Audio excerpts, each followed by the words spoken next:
Friends, स्वागत है तमारुं मारी गुजराती रसोई टिप्स चैनल में। घरे कोई पण शाक ना होय त्यारे आपणे बेसनमांथी केवी रीते शाक बनाववुं ए आजे आपणे शीखीशुं। तो चालो शुरू करिए। तो आपणे अहींया एक माप लीधेलुं छे।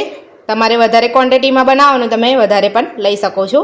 तो मैं एक वाटकी जेटलुं अहींया बेसन लीधुं छे ए आपणे लई लईशुं।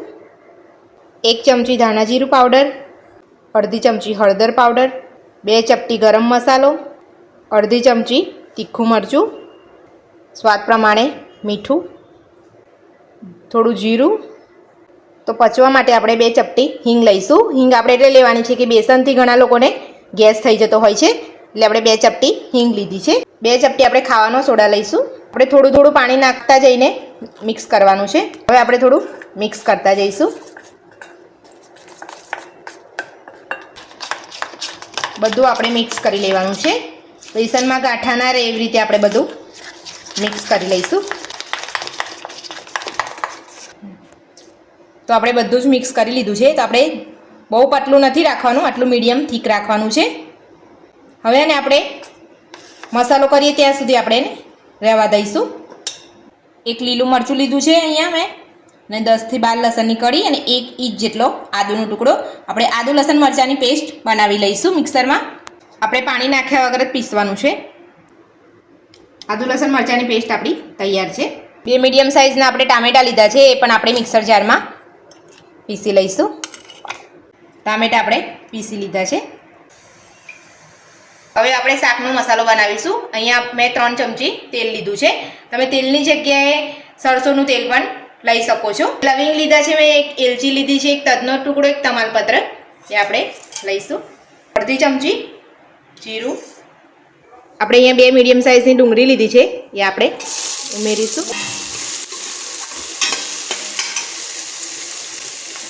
ગેસ આપણે ધીરો જ રાખવાનો છે, ફૂલ નથી રાખવાનો। શાકમાં તમને ઓછું તેલ લાગતું હોય તો તમે તેલ ઉમેરી શકો છો। હવે આપણે અહીંયા જે આદુ લસણ મરચાંની પેસ્ટ લીધી છે એને આપણે સાથે સાતરી લેવાની છે। ડુંગળીનો કલર આપણો થોડો બદલાય એટલે આપણે અંદર આદુ લસણ મરચાંની પેસ્ટ એડ કરવાની છે। હવે આપણે ટામેટાની પેસ્ટ ઉમેરીશું।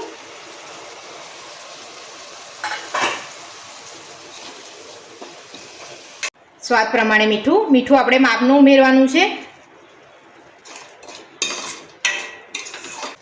1 ચમચી કાશ્મીરી લાલ મરચું, 1 ચમચી ધાણા જીરું પાવડર, અડધી ચમચીથી બી ઓછી હળદર પાવડર, 1 ચપટી ગરમ મસાલો।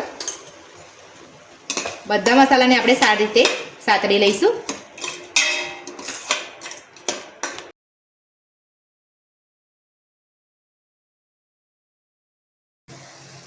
एक चमची આપણે ફ્રેશ મલાઈ ઉમેરીશું। તમારી પાસે મલાઈ ના હોય તો તમે મોરું દહીં પણ લઈ શકો છો। હવે આપણે બધું મિક્સ કરી લઈશું। ગ્રેવીમાં આપણે ગરમ પાણી ઉમેરીશું। તમારે જોઈતું પાણી લેવાનું છે।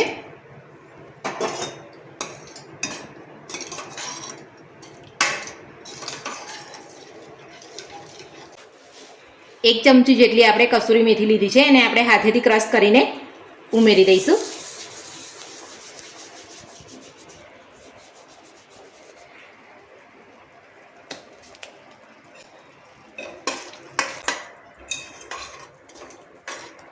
આપણે અહીંયા અપ્પમનું સ્ટેન્ડ લીધું છે। તમારી પાસે અપ્પમનું સ્ટેન્ડ ના હોય તો તમે ઇડલીના સ્ટેન્ડમાં પણ તમે બનાવી શકો છો।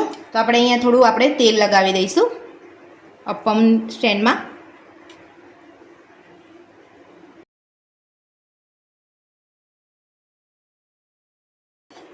એમાં જે આપણે બેસનનું ખીરું બનાવ્યું હતું આપણે 1 ચમચી મૂકીશું, વધારે નથી મૂકવાનું।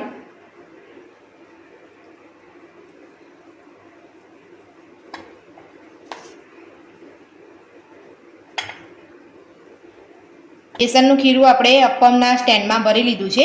હવે આપણે અહીંયા ગેસ ઉપર ધીમા ગેસ ઉપર રાખવાનું છે, આપણે ફૂલ નથી રાખવાનો।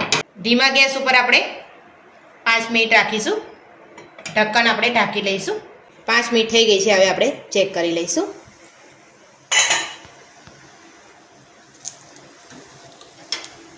હવે આપણે પલટાવી લઈશું.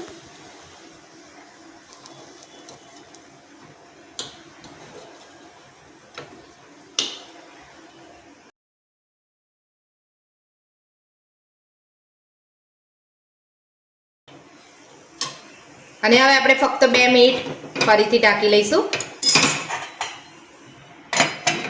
2 મિનિટ થઈ ગઈ છે. હવે આપણે ગેસને બંધ કરી દઈશું. તો તમે જોઈ શકો છો એકદમ પોચી પોચી આપણી થઈ છે. હવે આપણે અંદર બધી જ ગ્રેવીમાં ઉમેરી દઈશું.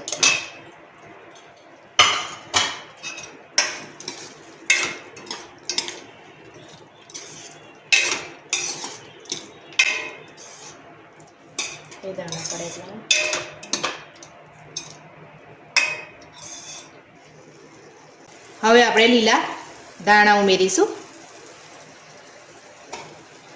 ગેસ આપણે બંધ કરી દેવાનો છે.